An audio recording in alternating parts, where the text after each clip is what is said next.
ഞാൻ ഉറക്കമുണർന്നിരുന്നത് അലാറം വെച്ചായിരുന്നില്ല. വനിതാ ജയിലിലെ ഒരു കുഞ്ഞു കുട്ടിയുടെ കരച്ചിൽ കേട്ടിട്ടാണ് എല്ലാ രാത്രികളിലും ആ ദിവസങ്ങൾ ഞാൻ ഉണർന്നിരുന്നത്. അത് എണീറ്റ് വരുമ്പോൾ ആ കരച്ചിൽ കേൾക്കുമ്പം ഞാൻ ജയിലിൽ പോകുമ്പോൾ തൊട്ടിലായിട്ട് കിടത്തിറക്കി എൻ്റെ പാത്തു ഉണ്ടായിരുന്നു. ഞാൻ ആട്ടിയാലേ അവൾ ഉറങ്ങുള്ളായിരുന്നു. 1.5 വയസ്സായിരുന്നു അവൾക്ക് ഞാൻ ജയിലിൽ പോകുമ്പോൾ ഉണ്ടായിരുന്നു. ആ കരച്ചിലിൽ പാത്തുവിൻ്റെ കരച്ചിലായിരുന്നു ഞാൻ കേട്ടിരുന്നത് ജയിലിൽ വെച്ച്.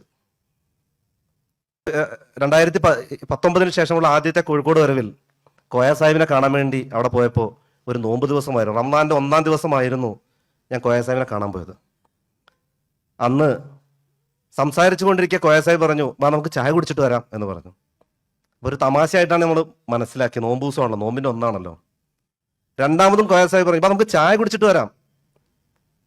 അപ്പോൾ ഞങ്ങളിങ്ങനെ ചിരിച്ചു.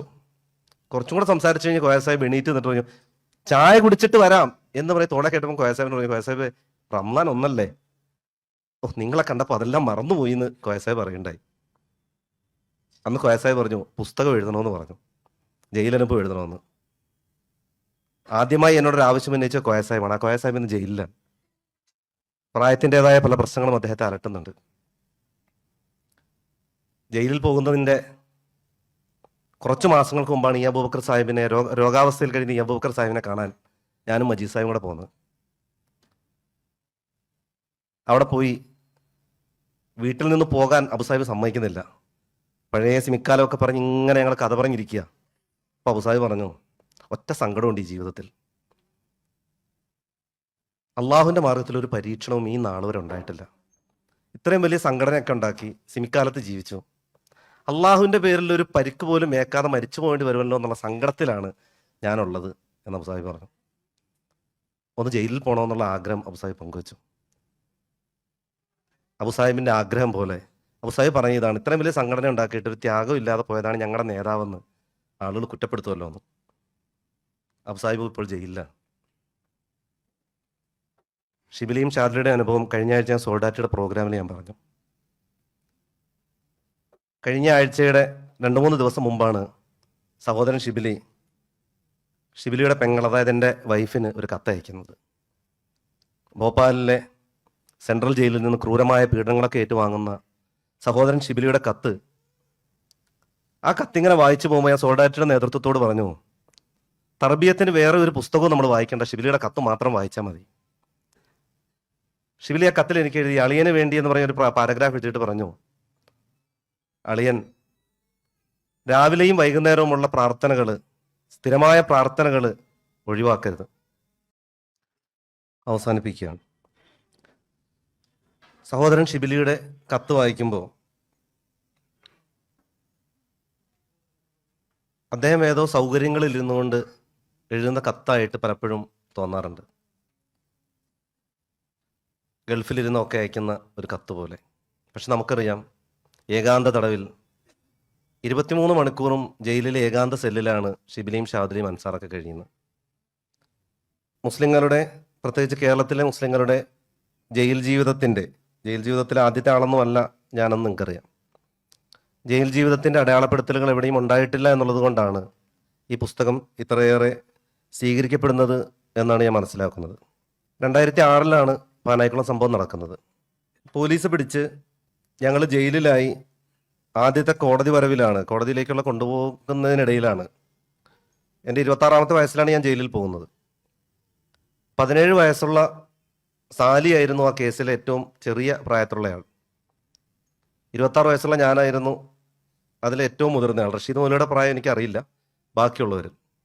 അവിടെ നിന്ന് 2006 മുതൽ പിന്നെ മുന്നോട്ടുള്ള ജീവിതം ഏതാണ്ട് 2010 വരെ നിരന്തരമായ പോലീസ് വേട്ടകളുടെ ഒരു കാലത്തായിരുന്നു ഞാൻ ജീവിച്ചിരുന്നത്.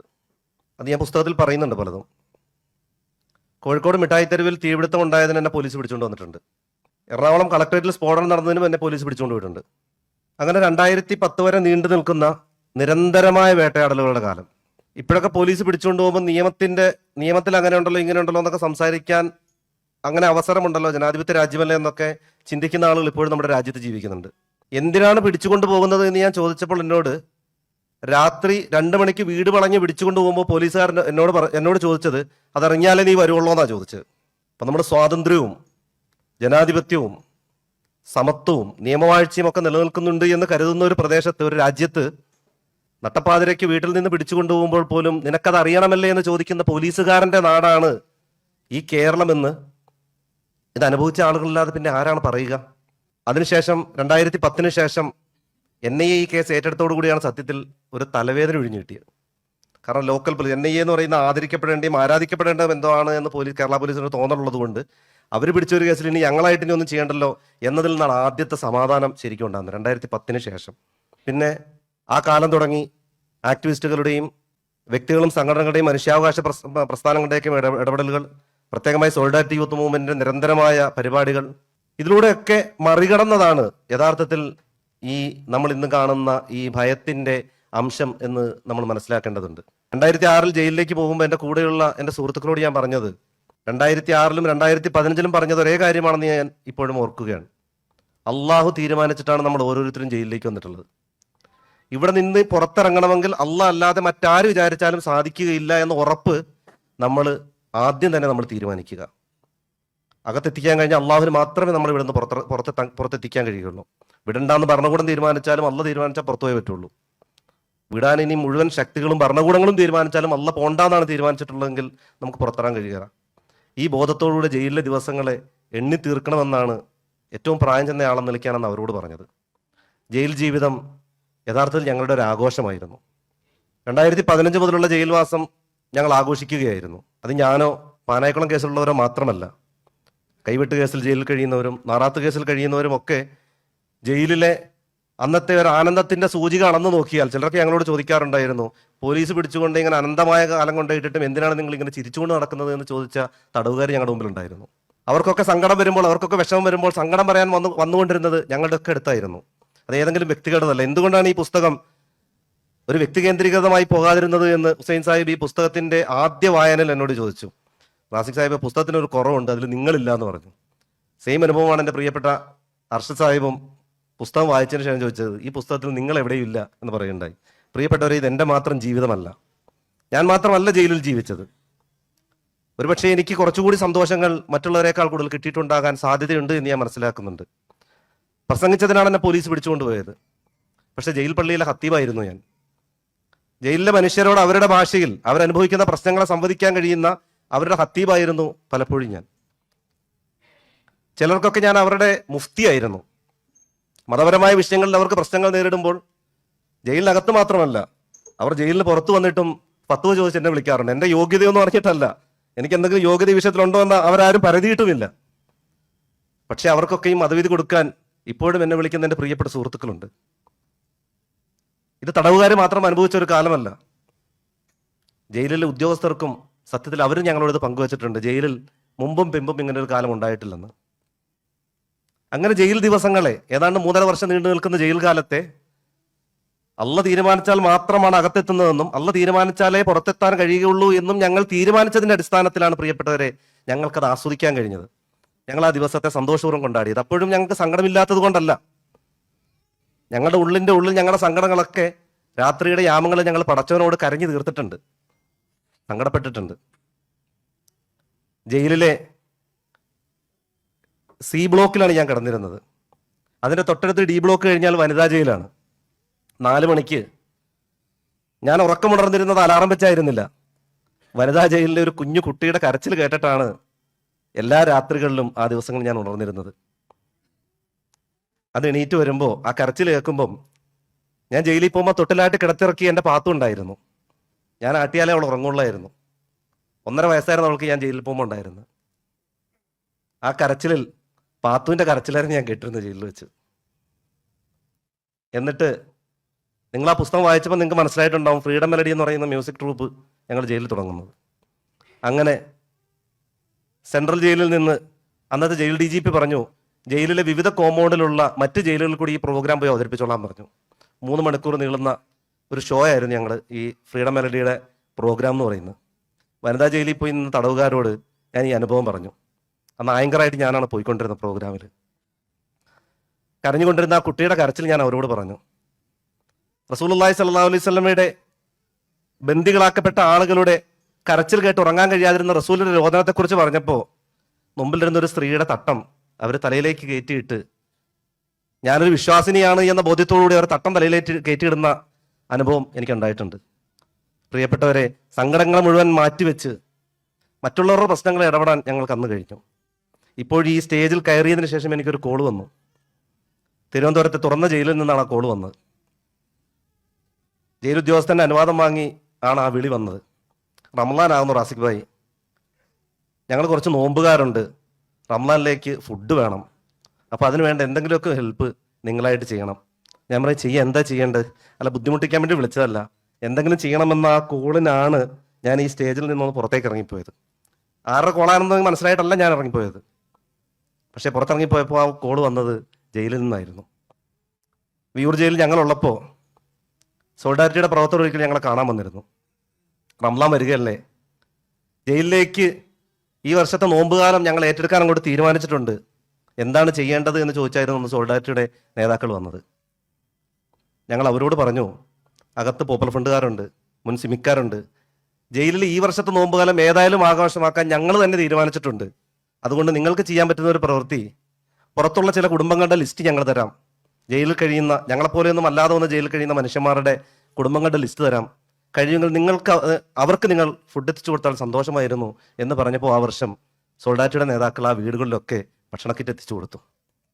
പ്രിയപ്പെട്ടവരെ, ജയിൽ കാലത്തെ അങ്ങനെയാണ് ഞങ്ങളും ഞങ്ങളെപ്പോലെയുള്ള ആളുകളും ഒക്കെ ജയിലിനെ കൊണ്ട് മുന്നോട്ട് പോകുന്നത്.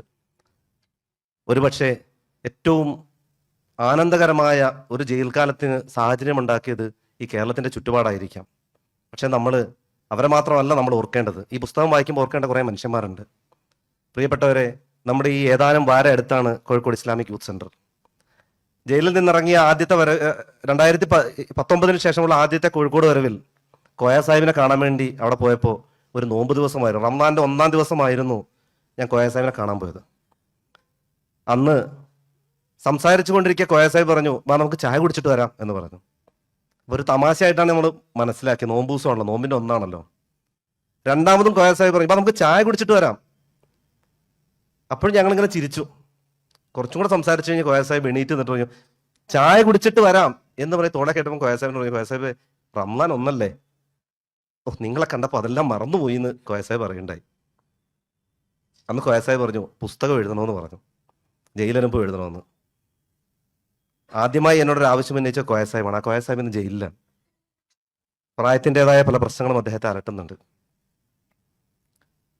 ജയിലിൽ പോകുന്നതിൻ്റെ കുറച്ച് മാസങ്ങൾക്ക് മുമ്പാണ് ഈ അബൂബക്കർ സാഹിബിനെ രോഗാവസ്ഥയിൽ കഴിഞ്ഞ് ഈ അബൂബക്കർ സാഹിബിനെ കാണാൻ ഞാനും മജീദ് സാഹിബും കൂടെ പോകുന്നത്. അവിടെ പോയി വീട്ടിൽ നിന്ന് പോകാൻ അബു സാഹിബ് സമ്മതിക്കുന്നില്ല. പഴയ സിമിക്കാലമൊക്കെ പറഞ്ഞ് ഇങ്ങനെ ഞങ്ങൾ കഥ പറഞ്ഞിരിക്കുക.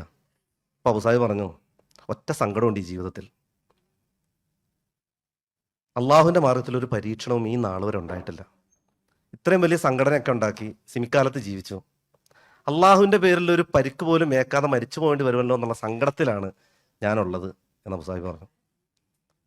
ഒന്ന് ജയിലിൽ പോകണമെന്നുള്ള ആഗ്രഹം അബു സാഹിബ് പങ്കുവച്ചു. അബു സാഹിബിൻ്റെ ആഗ്രഹം പോലെ അബു സാഹിബ് പറഞ്ഞ ഇതാണ്, ഇത്രയും വലിയ സംഘടന ഉണ്ടാക്കിയിട്ട് ഒരു ത്യാഗം ഇല്ലാതെ പോയതാണ് ഞങ്ങളുടെ നേതാവെന്ന് ആളുകൾ കുറ്റപ്പെടുത്തുമല്ലോ എന്ന്. അബു സാഹിബ് ഇപ്പോൾ ജയിലിലാണ്. സോൾഡാറ്റിയുടെ കഴിഞ്ഞ ആഴ്ച നടന്ന പ്രോഗ്രാമിൽ സഹോദരൻ സാദിഖുള്ളിയുടെ അനുഭവം പങ്കുവയ്ക്കുകയുണ്ടായി. അൻസാർ നദിയുടെ വാപ്പ റസാഖ് സാഹിബ് ഒരിക്കൽ ജയിലിൽ അൻസാറിനെ കാണാൻ പോകുമ്പോൾ മർദ്ദനങ്ങളും പീഡനങ്ങളും ഒക്കെ നിരന്തരമായൊരു കാലത്ത് വാപ്പയെ കണ്ടിട്ട് മനസ്സിലാകാതെ പോയ മകനെക്കുറിച്ച് റസാഖ് സാഹിബ് പറഞ്ഞ അനുഭവം സാദിഖുള്ളിൽ സാഹിബ് കഴിഞ്ഞ ആഴ്ച പങ്കുവയ്ക്കുകയുണ്ടായി.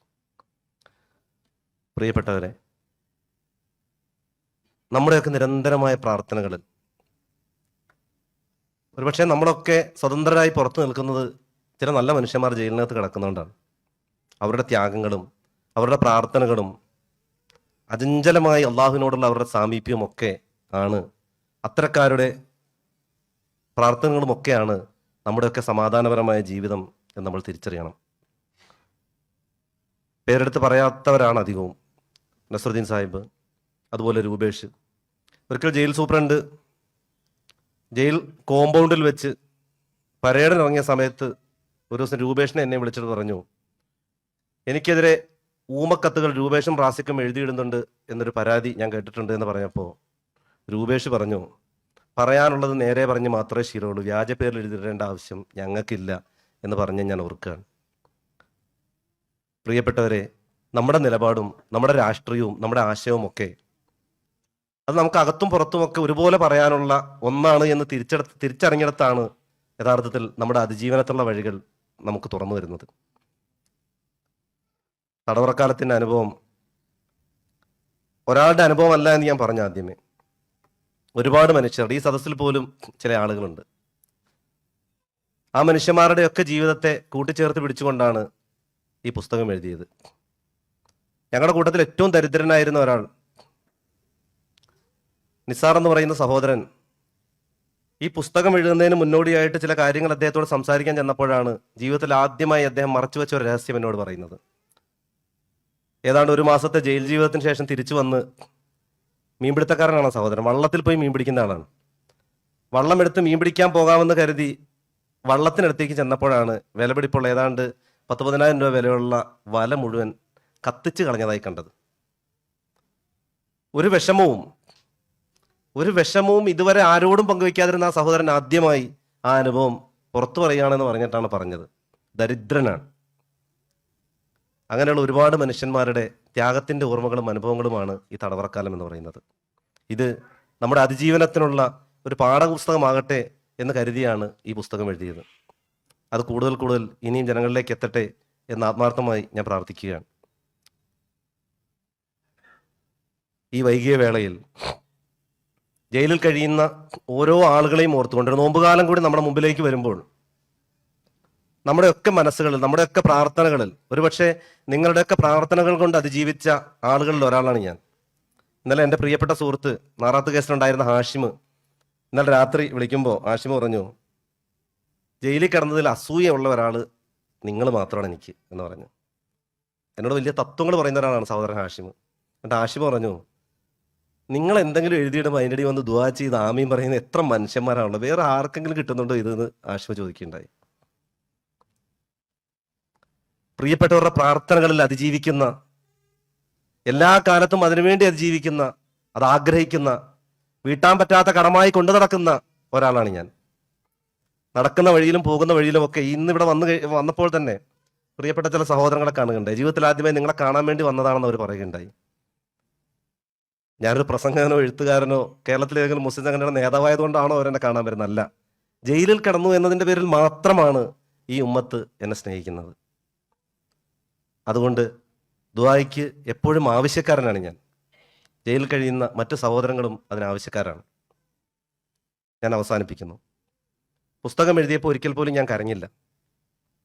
ഈ പുസ്തകം വായിച്ചിട്ട് രാജഗോപാൽ സാർ എന്നെ വിളിച്ചു, റാസിക്ക് കരയാതെ മുന്നോട്ട് പോകാൻ പറ്റുന്നില്ലെന്ന്. ഈ പുസ്തകത്തിന്റെ ഭാഷാ പരിശോധന നടത്തിയ ജമീൽ അഹമ്മദ് സാഹിബും വിളിച്ചിട്ട് പറഞ്ഞു, കരയാതെ ഒരു ഇഞ്ചും മുന്നോട്ട് പോകാൻ കഴിയുന്നില്ല എന്ന്. ഈ പുസ്തകം വായിക്കുന്ന ആളുകളൊക്കെ പറയുന്നത് കരച്ചിൽ വരുന്നു, സങ്കടം വരുന്നു എന്നാണ്. ഞാനും കരഞ്ഞു ഒരിക്കൽ. ഈ പുസ്തകം എഴുതിയപ്പോഴും പുസ്തകം വായിച്ചപ്പോഴൊന്നും കരയാത്ത ഞാനും കരഞ്ഞു. രാജഗോപാൽ സാറ് അവതാരിക എഴുതി. ആ അവതാരികയിൽ എൻ്റെ മകൻ ഹാനി മുറാദ്, 5 വയസ്സുള്ള ഹാനി മുറാദ്, ജയിലിൻ്റെ ഇന്റർവ്യൂ നടക്കുന്ന ഹാളിന്റെ മുമ്പിൽ വന്ന് എൻ്റെ മുഖത്ത് നോക്കാതെ പുറത്തോട്ട് നോക്കി നിൽക്കുന്ന ഹാനി മുറാദിനെ കുറിച്ച് എഴുതിയ വരികൾ, ഞാൻ എഴുതിയ വരികൾ രാജഗോപാൽ സാറ് തിരിച്ച് അവതാരികയിൽ എഴുതിയത് വായിച്ചപ്പോൾ ഞാനും അറിയാതെ മറ്റാരെയോ കാണുന്നത് പോലെ ഞാനും ഇരുന്ന് കരഞ്ഞു. ഞാനാണെന്നോ എൻ്റെ മകനാണെന്നോ ഓർത്തല്ല ഞാൻ കരഞ്ഞത്. ഞാനവിടെ ഒരു സാധാരണ മനുഷ്യനായി, ഒരു ജയിലിന് മുമ്പിൽ കാണുന്ന ഒരു മനുഷ്യനായി നിന്നുകൊണ്ട് ഞാനും കരഞ്ഞുപോയി. ഹാനി മുറാദ് 5 വയസ്സുള്ളപ്പോഴാണ് ഞാൻ ജയിലിൽ പോകുന്നത്. അവന് 10 വയസ്സുള്ളപ്പോൾ, അവൻ 6 വയസ്സുള്ളപ്പോഴാണ് ജയിലിൽ പോകുന്നത്. ഏതാണ്ട് 9-10 വയസ്സുള്ളപ്പോഴാണ് ജയിലിൽ നിന്ന് വരുന്നത്. പ്രിയപ്പെട്ടവരെ, അതുകൂടി പറഞ്ഞ് ഞാൻ അവസാനിപ്പിക്കാം. ജയിലിൽ നിന്ന് വീട്ടിലെത്തി ഞാൻ ബൈക്ക് സ്റ്റാർട്ടാക്കുമ്പോൾ അവൻ ചാടിക്കറി ബൈക്കിലിരിക്കും. വണ്ടി എടുത്താൽ വണ്ടിയെ കയറിയിരിക്കും. വാപ്പ എങ്ങോട്ടാണ് പോകുന്നത് എന്ന് നിരീക്ഷിക്കാനുള്ള അവൻ്റെ ഒരു സൂത്രമായിരുന്നത്. വാപ്പ ഇനി ജയിലിലേക്ക് പോകരുത്, വിടരുത് എന്നുള്ള അവൻ്റെ ശാഠ്യമായിരുന്നു. അന്നത്തെ അവൻ്റെ കുഞ്ഞു പ്രായത്തിൽ ബൈക്കിന് മുകളിൽ കയറി അവൻ ആദ്യം കയറിയിരിക്കും. പ്രിയപ്പെട്ടവരെ, മുറാദിനെ പോലെ ഒരുപാട് മക്കൾ വാപ്പ ജീവിച്ചിരിക്കെ അനാഥരായി നമ്മുടെ ചുറ്റുമുണ്ട്. ഒരുപാട് സ്ത്രീകൾ വിധവകളായി, ഭർത്താവ് ജീവിച്ചിരിക്കെ വിധവകളായി കഴിയുന്നുണ്ട്. ചില മക്കൾക്കൊന്നും അവരുടെ വാപ്പയെ അറിയുക പോലും ഇല്ല. ഷിബിലിയുടെ ഇളയ കുട്ടി, അവൻ പ്രസവിച്ച ആദ്യ മാസത്തിലാണ് ഷിബിലി ജയിലിലേക്ക് പോയത്. വാപ്പാനവൻ ഒരുപക്ഷെ തൻ്റെ ജീവിതത്തിൽ 10-15 തവണയെ കണ്ടിട്ടുണ്ടാവുള്ളൂ. അവൻ്റെ ഓർമ്മയിൽ പോലും അവന് വാപ്പയില്ല. ഒരുപാട് ആളുകൾ, ഒരുപാട് പ്രിയപ്പെട്ടവർ. സക്കരിയ ഇന്ന് വരും നാളെ വരുമെന്ന് കാത്തിരിക്കുന്ന സക്കരിയയുടെ ഉമ്മ ഒരുപാട് പേരുണ്ട് പ്രിയപ്പെട്ടവരെ. അവർക്കൊക്കെ വേണ്ടി ഈ റമദാൻ്റെ ദിനരാത്രങ്ങളിൽ നമുക്ക് ഓർമ്മയാകുമ്പോഴൊക്കെ നമ്മൾ അവർക്ക് വേണ്ടി പ്രാർത്ഥിക്കുക. അള്ളാഹു നമ്മളുടെ ഈ നല്ല പ്രാർത്ഥനകളെ രാജാതിരാജനായ റബ്ബ് സ്വീകരിക്കുകയും അവർക്കൊക്കെ എത്രയും വേഗം ജയിൽ മോചനം അള്ളാഹു പ്രദാനം ചെയ്യുകയും ചെയ്യുമാറാകട്ടെ. പ്രസംഗിച്ചതിനാണ് എന്നെ പോലീസ് പിടിച്ചുകൊണ്ടുപോയത്. പക്ഷേ ജയിൽ പള്ളിയിലെ ഹത്തീബായിരുന്നു ഞാൻ. ജയിലിലെ മനുഷ്യരോട് അവരുടെ ഭാഷയിൽ അവരനുഭവിക്കുന്ന പ്രശ്നങ്ങളെ സംവദിക്കാൻ കഴിയുന്ന അവരുടെ ഹത്തീബായിരുന്നു പലപ്പോഴും ഞാൻ. ചിലർക്കൊക്കെ ഞാൻ അവരുടെ മുഫ്തിയായിരുന്നു. മതപരമായ വിഷയങ്ങളിൽ അവർക്ക് പ്രശ്നങ്ങൾ നേരിടുമ്പോൾ ജയിലിനകത്ത് മാത്രമല്ല, അവർ ജയിലിന് പുറത്തു വന്നിട്ടും ഫത്വ ചോദിച്ച് എന്നെ വിളിക്കാറുണ്ട്. എൻ്റെ യോഗ്യതയൊന്നും അറിഞ്ഞിട്ടല്ല, എനിക്ക് എന്തെങ്കിലും യോഗ്യത ഈ വിഷയത്തിലുണ്ടോ എന്ന് അവരാരും പരതിയിട്ടുമില്ല. പക്ഷെ അവർക്കൊക്കെയും മതവിധി കൊടുക്കാൻ ഇപ്പോഴും എന്നെ വിളിക്കുന്ന എൻ്റെ പ്രിയപ്പെട്ട സുഹൃത്തുക്കളുണ്ട്. അള്ള തീരുമാനിച്ചാൽ മാത്രമാണ് അകത്തെത്തുന്നതെന്നും അള്ള തീരുമാനിച്ചാലേ പുറത്തെത്താൻ കഴിയുകയുള്ളൂ എന്നും ഞങ്ങൾ തീരുമാനിച്ചതിൻ്റെ അടിസ്ഥാനത്തിലാണ് പ്രിയപ്പെട്ടവരെ ഞങ്ങൾക്കത് ആസ്വദിക്കാൻ കഴിഞ്ഞത്. ഞങ്ങൾ ആ ദിവസത്തെ സന്തോഷപൂർവ്വം കൊണ്ടാടിയത്. അപ്പോഴും ഞങ്ങൾക്ക് സങ്കടമില്ലാത്തത് കൊണ്ടല്ല. ഞങ്ങളുടെ ഉള്ളിൻ്റെ ഉള്ളിൽ ഞങ്ങളുടെ സങ്കടങ്ങളൊക്കെ രാത്രിയുടെ യാമങ്ങളിൽ ഞങ്ങൾ പടച്ചവനോട് കരഞ്ഞു തീർത്തിട്ടുണ്ട്, സങ്കടപ്പെട്ടിട്ടുണ്ട്. ജയിലിലെ സി ബ്ലോക്കിലാണ് ഞാൻ കിടന്നിരുന്നത്. അതിൻ്റെ തൊട്ടടുത്ത് ഡി ബ്ലോക്ക് കഴിഞ്ഞാൽ വനിതാ ജയിലാണ്. 4 മണിക്ക് ഞാൻ ഉറക്കമുണർന്നിരുന്നത് അലാറം വെച്ചായിരുന്നില്ല. വനിതാ ജയിലിലെ ഒരു കുഞ്ഞു കുട്ടിയുടെ കരച്ചിൽ കേട്ടിട്ടാണ് എല്ലാ രാത്രികളിലും ആ ദിവസങ്ങളിൽ ഞാൻ ഉണർന്നിരുന്നത്. അത് എണീറ്റ് വരുമ്പോൾ ആ കരച്ചിൽ കേൾക്കുമ്പം ഞാൻ ജയിലിൽ പോകുമ്പോൾ തൊട്ടിലായിട്ട് കിടത്തിറക്കി എൻ്റെ പാത്തു ഉണ്ടായിരുന്നു. ഞാൻ ആട്ടിയാലേ അവൾ ഉറങ്ങുള്ളായിരുന്നു. 1.5 വയസ്സായിരുന്നു അവൾക്ക് ഞാൻ ജയിലിൽ പോകുമ്പോൾ ഉണ്ടായിരുന്നു. ആ കരച്ചിലിൽ പാത്തുവിൻ്റെ കരച്ചിലായിരുന്നു ഞാൻ കേട്ടിരുന്നത് ജയിലിൽ വെച്ച്. എന്നിട്ട് നിങ്ങൾ ആ പുസ്തകം വായിച്ചപ്പോൾ നിങ്ങൾക്ക് മനസ്സിലായിട്ടുണ്ടാവും, ഫ്രീഡം മെലഡി എന്ന് പറയുന്ന മ്യൂസിക് ട്രൂപ്പ് ഞങ്ങൾ ജയിലിൽ തുടങ്ങുന്നത്. അങ്ങനെ സെൻട്രൽ ജയിലിൽ നിന്ന് അന്നത്തെ ജയിൽ DGP പറഞ്ഞു, ജയിലിലെ വിവിധ കോമ്പൗണ്ടിലുള്ള മറ്റ് ജയിലുകളിൽ കൂടി ഈ പ്രോഗ്രാം പോയി അവതരിപ്പിച്ചോളാൻ പറഞ്ഞു. 3 മണിക്കൂർ നീളുന്ന ഒരു ഷോ ആയിരുന്നു ഞങ്ങൾ ഈ ഫ്രീഡം മെലഡിയുടെ പ്രോഗ്രാം എന്ന് പറയുന്നത്. വനിതാ ജയിലിൽ പോയി നിന്ന് തടവുകാരോട് ഞാൻ ഈ അനുഭവം പറഞ്ഞു. അന്ന് ആങ്കറായിട്ട് ഞാനാണ് പോയിക്കൊണ്ടിരുന്ന പ്രോഗ്രാമിൽ. കരഞ്ഞുകൊണ്ടിരുന്ന ആ കുട്ടിയുടെ കരച്ചിൽ ഞാൻ അവരോട് പറഞ്ഞു.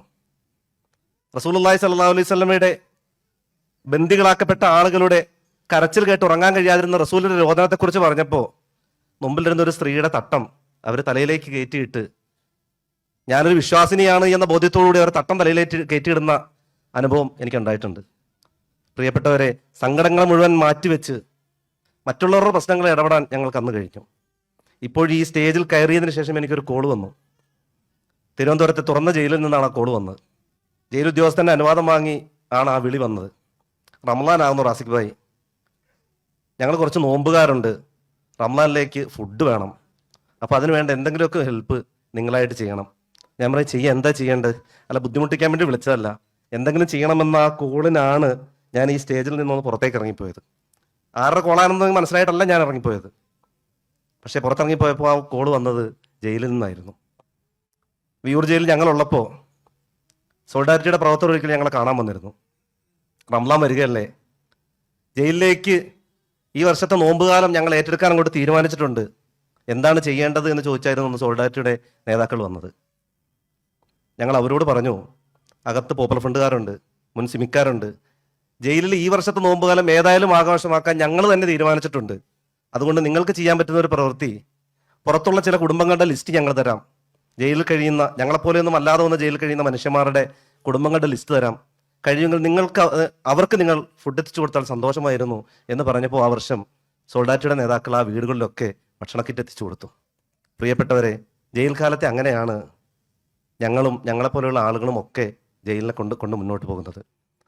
ഒരുപക്ഷെ ഏറ്റവും ആനന്ദകരമായ ഒരു ജയിൽ കാലത്തിന് സാഹചര്യമുണ്ടാക്കിയത് ഈ കേരളത്തിൻ്റെ ചുറ്റുപാടായിരിക്കാം.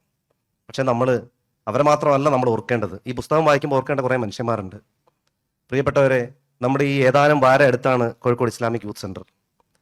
ജയിലിൽ നിന്നിറങ്ങിയ ആദ്യത്തെ 2019 ശേഷമുള്ള ആദ്യത്തെ കോഴിക്കോട് വരവിൽ കോയ സാഹിബിനെ കാണാൻ വേണ്ടി അവിടെ പോയപ്പോൾ ഒരു നോമ്പ് ദിവസമായിരുന്നു, റംസാൻ്റെ 1-ാം ദിവസമായിരുന്നു ഞാൻ കോയ സാഹിബിനെ കാണാൻ പോയത്. അന്ന് സംസാരിച്ചു കൊണ്ടിരിക്കുക കോയ സാഹിബ് പറഞ്ഞു, നമുക്ക് ചായ കുടിച്ചിട്ട് വരാം എന്ന് പറഞ്ഞു. ഒരു തമാശയായിട്ടാണ് നമ്മൾ മനസ്സിലാക്കി, നോമ്പ് ദിവസമാണല്ലോ, നോമ്പിൻ്റെ 1-ആണല്ലോ. രണ്ടാമതും കോയ സാഹിബ് പറഞ്ഞു, നമുക്ക് ചായ കുടിച്ചിട്ട് വരാം. അപ്പോഴും ഞങ്ങളിങ്ങനെ ചിരിച്ചു. കുറച്ചും കൂടെ സംസാരിച്ചു കഴിഞ്ഞ് കോയ സാഹിബ് എണീറ്റ് നിന്നിട്ട് പറഞ്ഞു, ചായ കുടിച്ചിട്ട് വരാം എന്ന് പറയും. തോളെ കേട്ടപ്പോൾ കോയ സാഹിബിന് പറഞ്ഞു, കോയ സാഹിബ് റംസാൻ ഒന്നല്ലേ? ഓ, നിങ്ങളെ കണ്ടപ്പോൾ അതെല്ലാം മറന്നുപോയി എന്ന് കോയസാഹിബ് പറയുണ്ടായി. അന്ന് കോയസാഹിബ് പറഞ്ഞു പുസ്തകം എഴുതണമെന്ന് പറഞ്ഞു, ജയിലനുഭവം എഴുതണമെന്ന്. ആദ്യമായി എന്നോടൊരു ആവശ്യം ഉന്നയിച്ച കോയസാഹിബാണ്. ആ കോയസാഹിബ് ഇന്ന് ജയിലിലാണ്. പ്രായത്തിൻ്റെതായ പല പ്രശ്നങ്ങളും അദ്ദേഹത്തെ അലട്ടുന്നുണ്ട്. ജയിലിൽ പോകുന്നതിൻ്റെ കുറച്ച് മാസങ്ങൾക്ക് മുമ്പാണ് ഈ അബൂബക്കർ സാഹിബിനെ രോഗാവസ്ഥയിൽ കഴിഞ്ഞ് ഈ അബൂബക്കർ സാഹിബിനെ കാണാൻ ഞാനും മജീദ് സാഹിബും കൂടെ പോകുന്നത്. അവിടെ പോയി വീട്ടിൽ നിന്ന് പോകാൻ അബു സാഹിബ് സമ്മതിക്കുന്നില്ല. പഴയ സിമിക്കാലമൊക്കെ പറഞ്ഞ് ഇങ്ങനെ ഞങ്ങൾ കഥ പറഞ്ഞിരിക്കുക. അപ്പോൾ അബു സാഹിബ് പറഞ്ഞു, ഒറ്റ സങ്കടമുണ്ട് ഈ ജീവിതത്തിൽ, അള്ളാഹുവിൻ്റെ മാർഗത്തിൽ ഒരു പരീക്ഷണവും ഈ നാൾ വരെ ഉണ്ടായിട്ടില്ല. ഇത്രയും വലിയ സംഘടനയൊക്കെ ഉണ്ടാക്കി സിമിക്കാലത്ത് ജീവിച്ചു, അള്ളാഹുവിൻ്റെ പേരിൽ ഒരു പരിക്ക് പോലും ഏക്കാതെ മരിച്ചു പോകേണ്ടി വരുമല്ലോ എന്നുള്ള സങ്കടത്തിലാണ് ഞാനുള്ളത് എന്ന് അബു സാഹിബ് പറഞ്ഞു. ഒന്ന് ജയിലിൽ പോകണമെന്നുള്ള ആഗ്രഹം അബു സാഹിബ് പങ്കുവച്ചു. അബു സാഹിബിൻ്റെ ആഗ്രഹം പോലെ അബു സാഹിബ് പറഞ്ഞതാണ്, ഇത്രയും വലിയ സംഘടന ഉണ്ടാക്കിയിട്ട് ഒരു ത്യാഗം ഇല്ലാതെ പോയതാണ് ഞങ്ങളുടെ നേതാവെന്ന് ആളുകൾ കുറ്റപ്പെടുത്തുമല്ലോ എന്ന്. അബു സാഹിബ് ഇപ്പോൾ ജയിലിലാണ്. ഷിബിലിയും ഷാദിലയുടെ അനുഭവം കഴിഞ്ഞ ആഴ്ച ഞാൻ സോൾഡാറ്റിയുടെ പ്രോഗ്രാമിൽ ഞാൻ പറഞ്ഞു. കഴിഞ്ഞ ആഴ്ചയുടെ 2-3 ദിവസം മുമ്പാണ് സഹോദരൻ ഷിബിലിയുടെ പെങ്ങൾ, അതായത് എൻ്റെ വൈഫിന് ഒരു കത്തയക്കുന്നത്. ഭോപ്പാലിലെ സെൻട്രൽ ജയിലിൽ നിന്ന് ക്രൂരമായ പീഡനങ്ങളൊക്കെ ഏറ്റുവാങ്ങുന്ന സഹോദരൻ ഷിബിലിയുടെ കത്ത്. ആ കത്തിങ്ങനെ വായിച്ചു പോകുമ്പോൾ ഞാൻ സോൾഡാറ്റിയുടെ നേതൃത്വത്തോട് പറഞ്ഞു, തർബിയത്തിന് വേറെ ഒരു പുസ്തകവും നമ്മൾ വായിക്കേണ്ട, ഷിബിലിയുടെ കത്ത് മാത്രം വായിച്ചാൽ മതി. ഷിബിലി ആ കത്തിൽ എനിക്ക് എഴുതി, അളിയന് വേണ്ടി എന്ന് പറഞ്ഞൊരു പാരഗ്രാഫ് എഴുതിയിട്ട് പറഞ്ഞു, അളിയൻ രാവിലെയും വൈകുന്നേരവുമുള്ള പ്രാർത്ഥനകൾ, സ്ഥിരമായ പ്രാർത്ഥനകൾ ഒഴിവാക്കരുത്. സഹോദരൻ ഷിബിലിയുടെ കത്ത് വായിക്കുമ്പോൾ അദ്ദേഹം ഏതോ സൗകര്യങ്ങളിൽ ഇരുന്നുകൊണ്ട് എഴുതുന്ന കത്തായിട്ട് പലപ്പോഴും തോന്നാറുണ്ട്, ഗൾഫിലിരുന്നൊക്കെ അയക്കുന്ന ഒരു കത്ത് പോലെ. പക്ഷെ നമുക്കറിയാം, ഏകാന്ത തടവിൽ 23 മണിക്കൂറും ജയിലിലെ ഏകാന്ത സെല്ലിലാണ് ഷിബിലിയും ഷാദിലിയും അൻസാറൊക്കെ കഴിയുന്നത്. സോൾഡാറ്റിയുടെ കഴിഞ്ഞ ആഴ്ച നടന്ന പ്രോഗ്രാമിൽ സഹോദരൻ സാദിഖുള്ളിയിൽ ഒരു അനുഭവം പങ്കുവയ്ക്കുകയുണ്ടായി. അൻസാർ നദിയുടെ വാപ്പ റസാഖ് സാഹിബ് ഒരിക്കൽ ജയിലിൽ അൻസാറിനെ കാണാൻ പോകുമ്പോൾ മർദ്ദനങ്ങളും പീഡനങ്ങളും ഒക്കെ നിരന്തരമായൊരു കാലത്ത് വാപ്പയെ കണ്ടിട്ട് മനസ്സിലാകാതെ പോയ മകനെക്കുറിച്ച് റസാഖ് സാഹിബ് പറഞ്ഞ അനുഭവം സാദിഖുള്ളിൽ സാഹിബ് കഴിഞ്ഞ ആഴ്ച പങ്കുവയ്ക്കേണ്ടത്. പ്രിയപ്പെട്ടവരെ, നമ്മുടെയൊക്കെ നിരന്തരമായ പ്രാർത്ഥനകളിൽ ഒരുപക്ഷെ നമ്മളൊക്കെ സ്വതന്ത്രരായി പുറത്തു നിൽക്കുന്നത് ചില നല്ല മനുഷ്യന്മാർ ജയിലിനകത്ത് കിടക്കുന്നതുകൊണ്ടാണ്. അവരുടെ ത്യാഗങ്ങളും അവരുടെ പ്രാർത്ഥനകളും അചഞ്ചലമായി അള്ളാഹുവിനോടുള്ള അവരുടെ സാമീപ്യവും ഒക്കെ ആണ്, അത്തരക്കാരുടെ പ്രാർത്ഥനകളുമൊക്കെയാണ് നമ്മുടെയൊക്കെ സമാധാനപരമായ ജീവിതം എന്ന് നമ്മൾ തിരിച്ചറിയണം. നസ്രുദ്ദീൻ സാഹിബ്, അതുപോലെ രൂപേഷ്. ഒരിക്കൽ ജയിൽ സൂപ്രണ്ട് ജയിൽ കോമ്പൗണ്ടിൽ വെച്ച് പരേഡിന് ഇറങ്ങിയ സമയത്ത് ഒരു ദിവസം രൂപേഷിനെ എന്നെ വിളിച്ചിട്ട് പറഞ്ഞു, എനിക്കെതിരെ ഊമക്കത്തുകൾ രൂപേഷും റാസിക്കും എഴുതിയിടുന്നുണ്ട് എന്നൊരു പരാതി ഞാൻ കേട്ടിട്ടുണ്ട് എന്ന് പറഞ്ഞപ്പോൾ രൂപേഷ് പറഞ്ഞു, പറയാനുള്ളത് നേരെ പറഞ്ഞ് മാത്രമേ ശീലമുള്ളൂ, വ്യാജ പേരിൽ എഴുതിയിടേണ്ട ആവശ്യം ഞങ്ങൾക്കില്ല എന്ന് പറഞ്ഞ് ഞാൻ ഓർക്കുകയാണ്. പ്രിയപ്പെട്ടവരെ, നമ്മുടെ നിലപാടും നമ്മുടെ രാഷ്ട്രീയവും നമ്മുടെ ആശയവും ഒക്കെ അത് നമുക്ക് അകത്തും പുറത്തുമൊക്കെ ഒരുപോലെ പറയാനുള്ള ഒന്നാണ് എന്ന് തിരിച്ചറിഞ്ഞിടത്താണ് യഥാർത്ഥത്തിൽ നമ്മുടെ അതിജീവനത്തിലുള്ള വഴികൾ നമുക്ക് തുറന്നു വരുന്നത്. തടവറക്കാലത്തിൻ്റെ അനുഭവം ഒരാളുടെ അനുഭവമല്ല എന്ന് ഞാൻ പറഞ്ഞു ആദ്യമേ. ഒരുപാട് മനുഷ്യർ, ഈ സദസ്സിൽ പോലും ചില ആളുകളുണ്ട്, ആ മനുഷ്യന്മാരുടെയൊക്കെ ജീവിതത്തെ കൂട്ടിച്ചേർത്ത് പിടിച്ചുകൊണ്ടാണ് ഈ പുസ്തകം എഴുതിയത്. ഇത് നമ്മുടെ അതിജീവനത്തിനുള്ള ഒരു പാഠപുസ്തകമാകട്ടെ എന്ന് കരുതിയാണ് ഈ പുസ്തകം എഴുതിയത്. അത് കൂടുതൽ ഇനിയും ജനങ്ങളിലേക്ക് എത്തട്ടെ എന്ന് ആത്മാർത്ഥമായി ഞാൻ പ്രാർത്ഥിക്കുകയാണ്. ഈ വൈകിയ വേളയിൽ ജയിലിൽ കഴിയുന്ന ഓരോ ആളുകളെയും ഓർത്തുകൊണ്ട് നോമ്പുകാലം കൂടി നമ്മുടെ മുമ്പിലേക്ക് വരുമ്പോൾ നമ്മുടെയൊക്കെ മനസ്സുകളിൽ, നമ്മുടെയൊക്കെ പ്രാർത്ഥനകളിൽ, ഒരുപക്ഷെ നിങ്ങളുടെയൊക്കെ പ്രാർത്ഥനകൾ കൊണ്ട് അതിജീവിച്ച ആളുകളിൽ ഒരാളാണ് ഞാൻ. ഇന്നലെ എൻ്റെ പ്രിയപ്പെട്ട സുഹൃത്ത്, നാറാത്ത് കേസിലുണ്ടായിരുന്ന ഹാഷിം, ഇന്നലെ രാത്രി വിളിക്കുമ്പോൾ ഹാഷിം പറഞ്ഞു, ജയിലിൽ കിടന്നതിൽ അസൂയുള്ള ഒരാൾ നിങ്ങൾ മാത്രമാണ് എനിക്ക് എന്ന് പറഞ്ഞു. എന്നോട് വലിയ തത്വങ്ങൾ പറയുന്ന ഒരാളാണ് സഹോദരൻ ഹാഷിം. എന്നിട്ട് ഹാഷിം പറഞ്ഞു, നിങ്ങൾ എന്തെങ്കിലും എഴുതിയിടുമ്പോൾ അതിൻ്റെ വന്ന് ദുആ ചെയ്ത് ആമീൻ പറയുന്ന എത്ര മനുഷ്യന്മാരാണുള്ളത്, വേറെ ആർക്കെങ്കിലും കിട്ടുന്നുണ്ടോ ഇതെന്ന് ഹാഷിം ചോദിക്കുകയുണ്ടായി. പ്രിയപ്പെട്ടവരുടെ പ്രാർത്ഥനകളിൽ അതിജീവിക്കുന്ന, എല്ലാ കാലത്തും അതിനുവേണ്ടി അതിജീവിക്കുന്ന, അത് ആഗ്രഹിക്കുന്ന, വീട്ടാൻ പറ്റാത്ത കടമായി കൊണ്ടു നടക്കുന്ന ഒരാളാണ് ഞാൻ. നടക്കുന്ന വഴിയിലും പോകുന്ന വഴിയിലും ഒക്കെ ഇന്നിവിടെ വന്നപ്പോൾ തന്നെ പ്രിയപ്പെട്ട ചില സഹോദരങ്ങളെ കാണുകയുണ്ടായി. ജീവിതത്തിൽ ആദ്യമായി നിങ്ങളെ കാണാൻ വേണ്ടി വന്നതാണെന്ന് അവർ പറയുകയുണ്ടായി. ഞാനൊരു പ്രസംഗകനോ എഴുത്തുകാരനോ കേരളത്തിലെ ഏതെങ്കിലും മുസ്ലിം സംഘടനയുടെ നേതാവായതുകൊണ്ടാണോ അവരെന്നെ കാണാൻ വരുന്നത്? അല്ല, ജയിലിൽ കിടന്നു എന്നതിൻ്റെ പേരിൽ മാത്രമാണ് ഈ ഉമ്മത്ത് എന്നെ സ്നേഹിക്കുന്നത്. അതുകൊണ്ട് ദുആയ്ക്ക് എപ്പോഴും ആവശ്യക്കാരനാണ് ഞാൻ. ജയിലിൽ കഴിയുന്ന മറ്റു സഹോദരങ്ങളും അതിനാവശ്യക്കാരാണ്. ഞാൻ അവസാനിപ്പിക്കുന്നു. പുസ്തകം എഴുതിയപ്പോൾ ഒരിക്കൽ പോലും ഞാൻ കരഞ്ഞില്ല. ഈ പുസ്തകം വായിച്ചിട്ട് രാജഗോപാൽ സാർ എന്നെ വിളിച്ചു, റാസിക്ക് കരയാതെ മുന്നോട്ട് പോകാൻ പറ്റുന്നില്ല എന്ന്. ഈ പുസ്തകത്തിന്റെ ഭാഷാപരിശോധന നടത്തിയ ജമീൽ അഹമ്മദ് സാഹിബും വിളിച്ചിട്ട് പറഞ്ഞു, കരയാതെ ഒരു ഇഞ്ചും മുന്നോട്ട് പോകാൻ കഴിയുന്നില്ല എന്ന്. ഈ പുസ്തകം വായിക്കുന്ന ആളുകളൊക്കെ പറയുന്നത് കരച്ചിൽ വരുന്നു, സങ്കടം വരുന്നു എന്നാണ്. ഞാനും കരഞ്ഞു ഒരിക്കൽ. ഈ പുസ്തകം എഴുതിയപ്പോഴും പുസ്തകം വായിച്ചപ്പോഴൊന്നും കരയാത്ത ഞാനും കരഞ്ഞു. രാജഗോപാൽ സാറ് അവതാരിക എഴുതി. ആ അവതാരികയിൽ എൻ്റെ മകൻ ഹാനി മുറാദ്, 5 വയസ്സുള്ള ഹാനി മുറാദ്, ജയിലിന്റെ ഇന്റർവ്യൂ നടക്കുന്ന ഹാളിന്റെ മുമ്പിൽ വന്ന് എൻ്റെ മുഖത്ത് നോക്കാതെ പുറത്തോട്ട് നോക്കി നിൽക്കുന്ന ഹാനി മുറാദിനെ കുറിച്ച് എഴുതിയ വരികൾ, ഞാൻ എഴുതിയ വരികൾ രാജഗോപാൽ സാറ് തിരിച്ച് അവതാരികയിൽ എഴുതിയത് വായിച്ചപ്പോൾ ഞാനും അറിയാതെ മറ്റാരെയോ കാണുന്നത് പോലെ ഞാനും ഇരുന്ന് കരഞ്ഞു. ഞാനാണെന്നോ എൻ്റെ മകനാണെന്നോ ഓർത്തല്ല ഞാൻ കരഞ്ഞത്. ഞാനവിടെ ഒരു സാധാരണ മനുഷ്യനായി, ഒരു ജയിലിന് മുമ്പിൽ കാണുന്ന ഒരു മനുഷ്യനായി നിന്നുകൊണ്ട് ഞാനും കരഞ്ഞുപോയി. ഹാനി മുറാദ് 5 വയസ്സുള്ളപ്പോഴാണ് ഞാൻ ജയിലിൽ പോകുന്നത്. 9-10 വയസ്സുള്ളപ്പോഴാണ് ജയിലിൽ നിന്ന് വരുന്നത്. പ്രിയപ്പെട്ടവരെ, അതുകൂടി പറഞ്ഞ് ഞാൻ അവസാനിപ്പിക്കാം. ജയിലിൽ നിന്ന് വീട്ടിലെത്തി ഞാൻ ബൈക്ക് സ്റ്റാർട്ടാക്കുമ്പോൾ അവൻ ചാടിക്കറി ബൈക്കിലിരിക്കും. വണ്ടി എടുത്താൽ വണ്ടിയെ കയറിയിരിക്കും. വാപ്പ എങ്ങോട്ടാണ് പോകുന്നത് എന്ന് നിരീക്ഷിക്കാനുള്ള അവൻ്റെ ഒരു സൂത്രമായിരുന്നത്. വാപ്പ ഇനി ജയിലിലേക്ക് പോകരുത്, വിടരുത് എന്നുള്ള അവൻ്റെ ശാഠ്യമായിരുന്നു. അന്നത്തെ അവൻ്റെ കുഞ്ഞു പ്രായത്തിൽ ബൈക്കിന് മുകളിൽ കയറി അവൻ ആദ്യം കയറിയിരിക്കും. പ്രിയപ്പെട്ടവരെ, മുറാദിനെ പോലെ ഒരുപാട് മക്കൾ വാപ്പ ജീവിച്ചിരിക്കെ അനാഥരായി നമ്മുടെ ചുറ്റുമുണ്ട്. ഒരുപാട് സ്ത്രീകൾ വിധവകളായി, ഭർത്താവ് ജീവിച്ചിരിക്കെ വിധവകളായി കഴിയുന്നുണ്ട്. ചില മക്കൾക്കൊന്നും അവരുടെ വാപ്പയെ അറിയുക പോലും ഇല്ല. ഷിബിലിയുടെ ഇളയ കുട്ടി, അവൻ പ്രസവിച്ച ആദ്യ മാസത്തിലാണ് ഷിബിലി ജയിലിലേക്ക് പോയത്. വാപ്പാനെ അവൻ ഒരുപക്ഷെ തൻ്റെ ജീവിതത്തിൽ 10-15 തവണയെ കണ്ടിട്ടുണ്ടാവുള്ളൂ. അവൻ്റെ ഓർമ്മയിൽ പോലും അവന് വാപ്പയില്ല. ഒരുപാട് ആളുകൾ, ഒരുപാട് പ്രിയപ്പെട്ടവർ. സക്കരിയ ഇന്ന് വരും നാളെ വരുമെന്ന് കാത്തിരിക്കുന്ന സക്കരിയുടെ ഉമ്മ, ഒരുപാട് പേരുണ്ട് പ്രിയപ്പെട്ടവരെ. അവർക്കൊക്കെ വേണ്ടി ഈ റമദാൻ്റെ ദിനരാത്രങ്ങളിൽ നമുക്ക് ഓർമ്മയാകുമ്പോഴൊക്കെ നമ്മൾ അവർക്ക് വേണ്ടി പ്രാർത്ഥിക്കുക. അള്ളാഹു നമ്മളുടെ ഈ നല്ല പ്രാർത്ഥനകളെ രാജാതിരാജനായ റബ്ബ് സ്വീകരിക്കുകയും അവർക്കൊക്കെ എത്രയും വേഗം ജയിൽ മോചനം അള്ളാഹു പ്രദാനം ചെയ്യുകയും ചെയ്യുമാറാകട്ടെ.